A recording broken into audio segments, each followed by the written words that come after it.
Mesdames et messieurs, bienvenue dans cette édition et merci de nous choisir pour votre source d'information et voici les titres. Nos forces armées et de sécurité ont neutralisé des chefs de groupes armés terroristes après l'attaque du garnison de Mondoro. L'état-major général des armées assure que la zone de Mondoro est sous leur contrôle. Le mouvement Maliko a déposé une plainte contre le ministre français Jean-Yves Le Drian dans l'affaire de l'attribution des passeports biométriques maliens. 5 militaires ont été tués dans l'explosion d'une mine au Niger.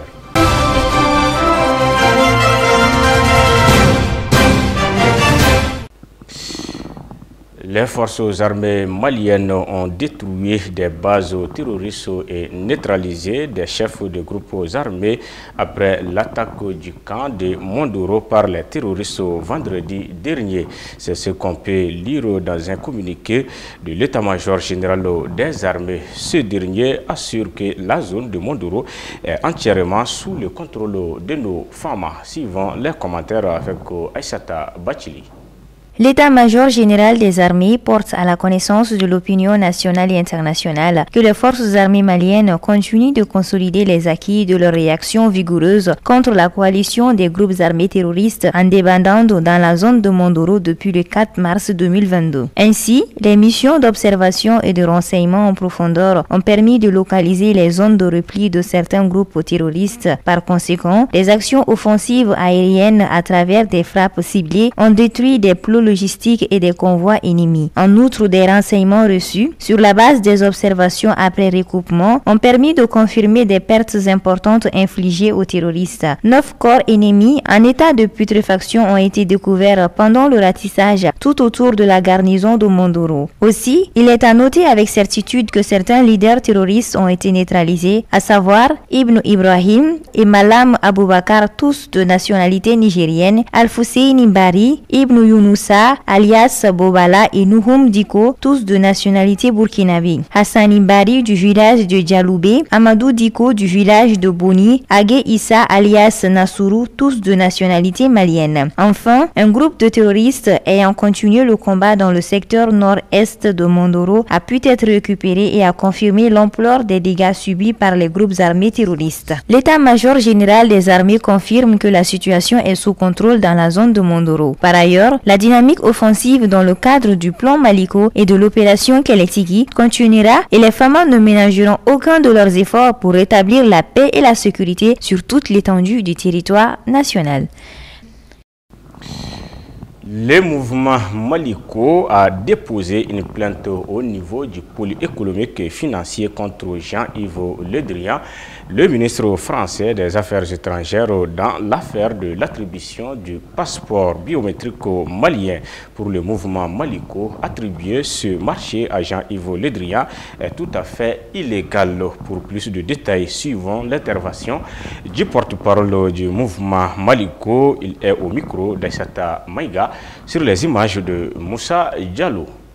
Après plusieurs enquêtes menées par le mouvement Maliko, il en ressort que le marché des passeports maliens était attribué au ministre français des Affaires étrangères Jean-Yves Le Drian, ce qui est contraire à la loi et ce qui explique également l'acharnement de Jean-Yves Le Drian contre les nouvelles autorités maliennes. Le ministre des Affaires étrangères de la France, Jean-Yves Le Drian, était dans cette posture juste pour préserver ses intérêts dans l'attribution du marché des passeports maliens.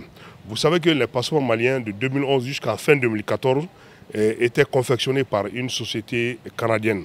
Le contrat est arrivé à expiration en fin 2014. En 2015, on devait en principe renouveler le contrat. Mais juste après, après l'intervention française en 2013, il y a eu une relation très profonde entre les deux pays, et particulièrement entre les autorités de ces deux pays, à savoir le Mali et la France. Jean-Yves Le Drian a certainement profiter de sa position et profiter de la faiblesse de l'État malien après l'intervention française pour imposer ce contrat à l'État du Mali à travers plusieurs personnalités françaises qui ont fait le tour, non seulement à Koulouba, les ambassadeurs, les ministres et lui-même Jean-Yves Le Drian, donc pour attribuer le contrat à la société Immédiat et dont son fils est actionnaire. Maintenant, nous sommes posé la question comment ce marché a été obtenu par Immédiat. Nous sommes rendus compte que ce marché a été attribué de plusieurs milliards, a été attribué gré à gré parce que lorsque vous partez à l'autorité de régulation des marchés publics, les traces de ce marché n'existent nulle part. Donc le marché a été passé gré à gré et ça viole toutes les procédures de passation de marché en République du Mali. Nous savons aussi qu'en France, il y a des tests qui interdisent aux personnalités françaises d'abuser de leur position pour obtenir des marchés. La plainte du mouvement Maliko a été déposée au niveau du pôle économique et financier du Mali et 3 requêtes ont été faites au ministre de la Justice par le mouvement Maliko. Nous avons déposé la plainte au niveau du pôle économique et financier de Bamako. Nous avons déposé la plainte le 22 février passé. Le dossier même a été confié au juge, au doyen des juges d'instruction. Donc ce qui veut dire que déjà à partir du moment où ça a été confié au juge d'instruction, ça veut dire que dans les prochains jours, le juge va commencer les auditions et c'est-à-dire que les investigations sur ce dossier. Nous avons officiellement remis la plainte au ministre de la Justice qui d'ailleurs a pris bonne note et est dans de très bonnes dispositions, mais il nous a donné la garantie que tout sera mis en œuvre, même le droit de la défense sera garanti, qu'il va peser de tout son poids pour que cette procédure, les enquêtes puissent être menées dans la légalité. Parce que nous avons demandé 3 choses également au département de la justice.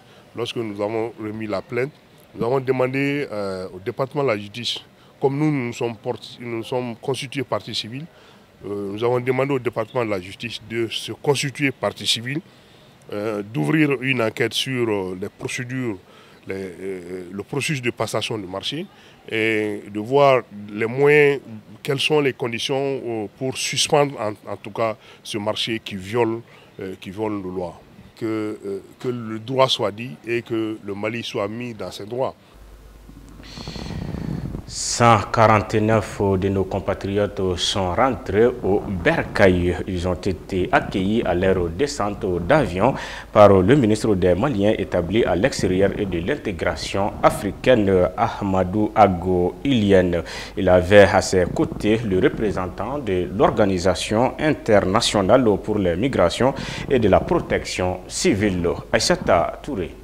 Après les dispositions protocolaires d'accueil, le ministre Agga Ilien a confié à la presse que dans le cadre des activités au profit des Maliens établis à l'extérieur, son département poursuit son travail d'assistance et de protection des migrants. C'est là conformément aux directives du chef de l'État, le colonel Assimi Goïta, et sous l'autorité du premier ministre Choguel Kokala Maïga. Le département des Maliens établis à l'extérieur, selon son premier responsable, est en train d'organiser 10 vols dans le but de rapatrier 1600 compatriotes en provenance essentiellement de la Libye, de l'Algérie, du Niger. Le ministre Agga Ilien a saisi l'occasion pour remercier les partenaires de l'OIM, de l'Union européenne et l'ensemble des organisations internationales qui appuient le gouvernement dans le cadre de ce transfert, mais aussi toutes les compagnies aériennes qui offrent des facilités dans ce domaine. En outre, il a invité tous les Maliens qui se trouvent en détresse dans le monde de rester resté en contact permanent avec le département à travers les missions diplomatiques et consulaires et sur les différents sites du ministère sur les réseaux sociaux. Enfin, que son département puisse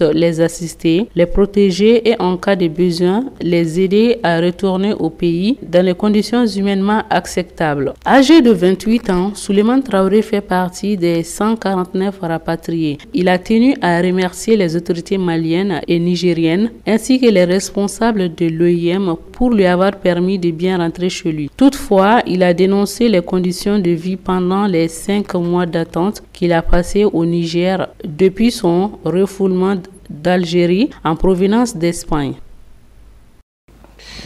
La forfaiture est un crime commis par un fonctionnaire dans l'exercice de ses fonctions.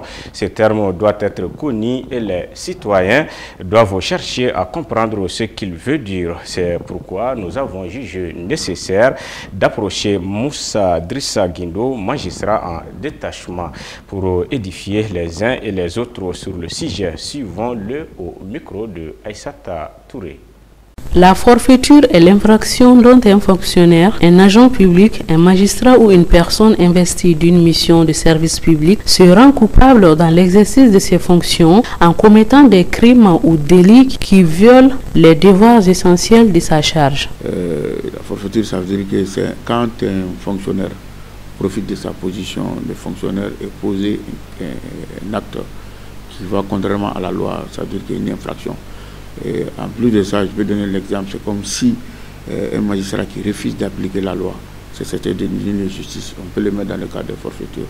Ou bien en cas où un fonctionnaire qui profite de sa position de fonctionnaire, de refuser d'appliquer la loi pour les citoyens et de se mettre au-dessus des usagers, comme si quelqu'un qui vient demander un service au niveau de l'administration, pour satisfaire ses besoins sur le plan de documentation, qu'un fonctionnaire qui refuse de se mettre à disposition peut être considéré comme forfaiture. Les peines peuvent aller de 2 à 3 ans de prison, ou plus même s'il y a des situations aggravantes, selon notre magistrat. Ça va d'un emprisonnement de 2 à 3 ans de prison, et souvent même s'il y a des situations aggravantes, ça peut amener même dans les cas criminels, parce qu'aujourd'hui, faire des rétentions sur les informations au niveau de l'administration, ou refuser de jouer son rôle, parce que nous, tout fonctionnaire aujourd'hui est installé sur une base de la loi.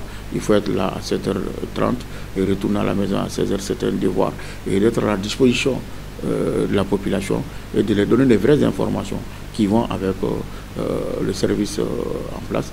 Dans une interview accordée à nos confrères de l'alternance, maître Muntakatal s'est exprimé sur la crise diplomatique qui persiste entre Bamako et Paris depuis quelques semaines, la durée de la transition et les sanctions de la CEDEAO et l'UEMOA. Suivons-le. Une double sanction de la CEDEAO et de l'UEMOA pèse lourdement sur le Mali. Quelle lecture faites-vous, maître Muntakatal? Ces sanctions, je les soutenais en de nombreuses occasions, sont injustes, disproportionnées et aussi contre-productives. Pour toutes ces raisons, elles sont inacceptables et doivent être immédiatement levées. Vous l'aurez remarqué, elles n'ont été unanimement dénoncées au Mali dans un formidable élan d'unité autour de notre pays. La levée immédiate de toutes les sanctions injustes, inacceptables et disproportionnées infligées à notre pays, unanimement dénoncées par l'ensemble des Maliennes et des Maliens, soutenus par de nombreux autres peuples africains et du monde. Ces sanctions, sachons-le, impactent toutes les économies de notre communauté régionale et fragilisent surtout les couches les plus défavorisées, dont certaines pourraient être tentées de chercher le salut auprès le marchand diligent terroriste qui infeste le Sahel et migre vers d'autres pays de la sous-région. Et cela intervient alors que les économies et populations subissent les affres de la pandémie de la Covid-19. Nous devons tous y réfléchir. Maître, malgré toutes les assurances données par le gouvernement du Premier ministre Dr Choguel Kokala Maïga, le Mali peut-il tenir encore longtemps? Le challenge n'est pas de rester dans un bras de fer et de tenir longtemps ou pas. Il s'agit au contraire de créer les conditions d'un retour à la normalité et au retour du Mali dans l'honneur, la dignité et la souveraineté retrouvées dans le concert des nations sur la base des efforts de médiation menés par des Africains pour régler une difficulté entre frères africains. C'est en cela que toute l'Afrique a besoin de tous ses enfants se renforcera. Mais j'insiste, la souveraineté du Mali et le respect dû à notre peuple ne se marchandent pas. Elle s'impose aux Maliens et à tous les partenaires du Mali. Mais mettre l'une des tares de la transition est sans nul doute le manque d'inclusivité. Que faut-il faire pour rassembler le plus largement possible les Maliens pour une transition réussie? Au-delà de la transition, le temps au Mali n'est pas de se compter, de se combattre, de se stigmatiser, mais au contraire de se rassembler. Unis, nous ferons face à toutes les adversités et relèverons tous les défis qui se posent à nous. Mais l'inclusivité n'est pas l'impunité rassemblée. Nous devons réparer les torts subis par notre peuple. Nous rassembler, c'est refuser tous les antagonismes factistes. Les seules choses qui devraient dès lors nous importer demeure l'amour de la patrie, l'intégrité de la compétence. Notre hymne dit bien un peuple, un but, une foi. Et la devise de notre patrie est rassembler pour construire. Toujours, Maître Moutaktal, à vous, il y a un bruit diplomatique entre le Mali et la France. Laquelle bruit aboutit à l'expulsion de l'ambassadeur du second par le premier. Le Mali ne pourrait-il pas faire l'économie de cette expulsion en se tournant vers l'essentiel? On dit chez nous que les dents et la langue peuvent se brouiller. Les incompréhensions, même les conflits peuvent survenir dans les relations entre États. Il faut juste veiller qu'ils ne se transforment en crise durable. Je voudrais croire que le Mali et la France tireront tous les renseignements de la crispation actuelle pour envisager des relations plus apaisées dans le respect mutuel et la préservation de leurs intérêts réciproque. À cet égard, vous observerez que le Mali est resté modéré en ne déclarant pas l'ambassadeur persona non grata. Mais le nœud gordien entre la CEDEAO et le Mali est la durée de la transition. Que conseillerez-vous au gouvernement pour sortir de ce imbroglio? En août-septembre 2020, nous avions proposé à la CEDEAO de ne pas rester dans le dogme des délais prédéfinis et d'éviter toutes les mesures